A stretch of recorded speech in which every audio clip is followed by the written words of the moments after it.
पत्नी के अलावा एक पराई स्त्री संग संबंध बनाना पाप नहीं। यमराज की इस कथा में है उल्लेख, क्या अपनी पत्नी के अलावा किसी पराई स्त्री के साथ संबंध बनाने से पाप नहीं लगता है? चलिए जानते हैं इसी सवाल का जवाब एक कथा के माध्यम से।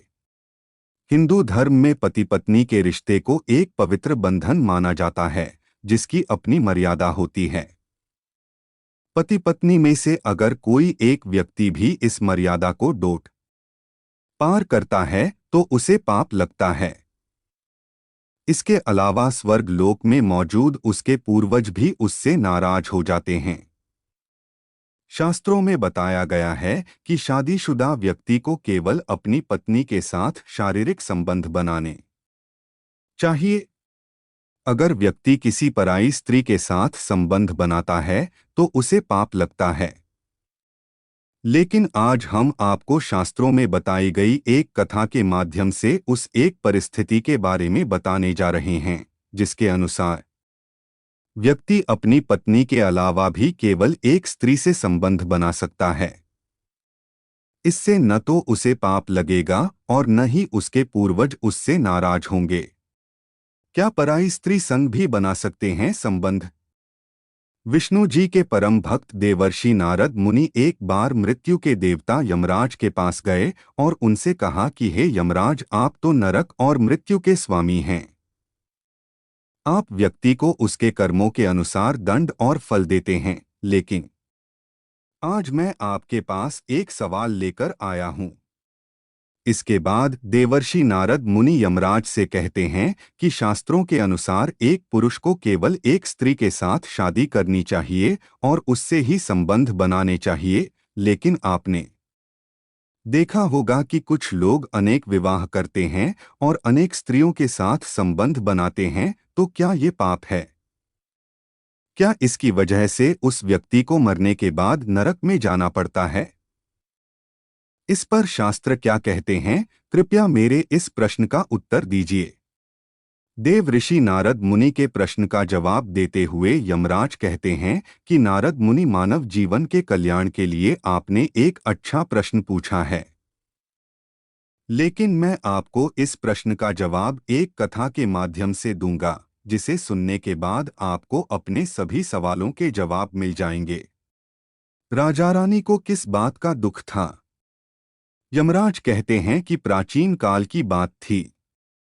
एक गांव में एक राजा थे जो बहुत ज्यादा दयालु थे। वो अपनी प्रजा की हर एक छोटी से छोटी जरूरत का ख्याल रखते थे और उनकी प्रजा भी उनसे अत्यंत संतुष्ट रहती थी। राजा का विवाह भी हो गया था और उनकी पत्नी भी बहुत सुंदर थी। इसके अलावा उनका व्यवहार भी बहुत ज्यादा दयालु था। राजा रानी का जीवन अत्यंत सुखमय था, लेकिन उनको सिर्फ एक चीज का दुख रहता था कि उन्हें कोई संतान नहीं थी। राजा रानी और गांव की प्रजा को इस बात की चिंता था कि राजा के बाद उनके साम्राज्य को कौन संभालेगा। राजा दूसरा विवाह क्यों नहीं करना चाहते थे? राजा रानी ने अनेक वैद्य से अलग अलग उपचार कराए थे।